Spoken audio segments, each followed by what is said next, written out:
જી, તો આજે ઓગસ્ટ સિરીઝની આપણને એક સારી શરૂઆત થતી જોવા મળી છે। આજના દિવસે વૈશ્વિક સંકેતો પણ આપણા ફેવરમાં હતા અને ત્યારબાદ જુઓ આજના દિવસે નિફ્ટી એક પોઝિટિવ શરૂઆત કરી। એટલું જ નહીં પરંતુ દિવસના ઉચ્ચતમ સ્તર પાસે આવીને આપણને 1% ઉછાળા સાથે બંધ થતું દેખાયું।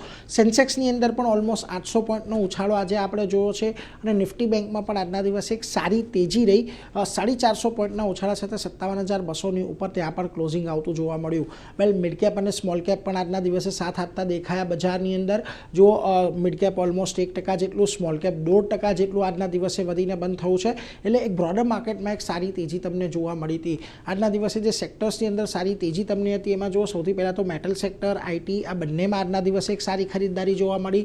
એફએમસીજી અને ફાર્મા અહીંયા પણ તમને આજના દિવસે થોડી ખરીદદારી આવતી દેખાય છે। જો કે આજે થોડોક દબાણ તમને ચોક્કસથી રહેતું જોવા મળ્યું રિયલ્ટી સેક્ટરની અંદર કે જ્યાં આગળ 5%નો ઘટાડો આવ્યો। થોડુંક દબાણ તમને સરકારી કંપનીઓમાં ને થોડુંક દબાણ તમને ઓટો કંપનીઓમાં દેખાયું છે, પરંતુ એવો કોઈ બહુ મોટો ઘટાડો આ બધા સેક્ટર્સમાં નહોતો। નિફ્ટીના ફ્રન્ટ પરથી વાત કરી લઈએ, જ્યાં આગળ આજના દિવસે સારી તેજી જોવા મળી। તો જો જીઓ ફાઇનાન્શિયલ્સ લગભગ 5.25% જેટલો વધ્યો।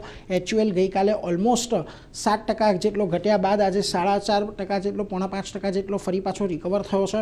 ઇન્ફોસિસ અને હિન્ડાલ્કોમાં પણ આજના દિવસે સારી ખરીદદારી જોવા મળી। જ્યાં તમને દબાણ આજના દિવસે આવતું દેખાયું ત્યાં આગળ અડાણી પોર્ટ હતા, પરિણામ બાદ આજે અહીંયા ઘટાડો આવતો જોવા મળ્યો। આ ઉપરાંત એમએનએમ, પાવર ગ્રીડ અને આઈશર મોટરની અંદર પણ તમને એક દબાણ આવતું જોવા મળ્યું છે।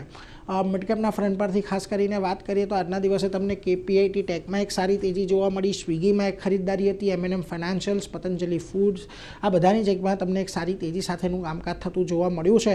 પરંતુ જ્યાં દબાણ હતું આજે ત્યાં ખાસ કરીને ફિનિક્સ મિલનું કાઉન્ટર હતું, પરિણામ બાદ સ્ટોક 5.5% ઘટ્યો છે। આ ઉપરાંત તમને એમ્ફેસિસ, આઈસીઆઈસીઆઈ લોમ્બાર્ડ અને એચપીસીએલમાં પણ દબાણ જોવા મળ્યું છે। હવે જો આપણે એક સારી તેજી સાથે તો આજના દિવસે બંધ થયા છીએ, પરંતુ 24,250 એક નિયર ટર્મ હર્ડલ પણ હતું જેની પાસે નિફ્ટી આવ્યું છે અને નિષ્ણાંતોનું કહેવું છે કે આવતીકાલે જો કોઈ ઘટાડો મળે તો અહીંયા ઘટાડે ખરીદદારી કરવી જોઈએ। બાકી લાંબા ગાળે તો અહીંયાથી આપણને એક ટ્રેન્ડ જે છે એ રેન્જ બાઉન્ડ જ રહેતો જોવા મળી શકે છે।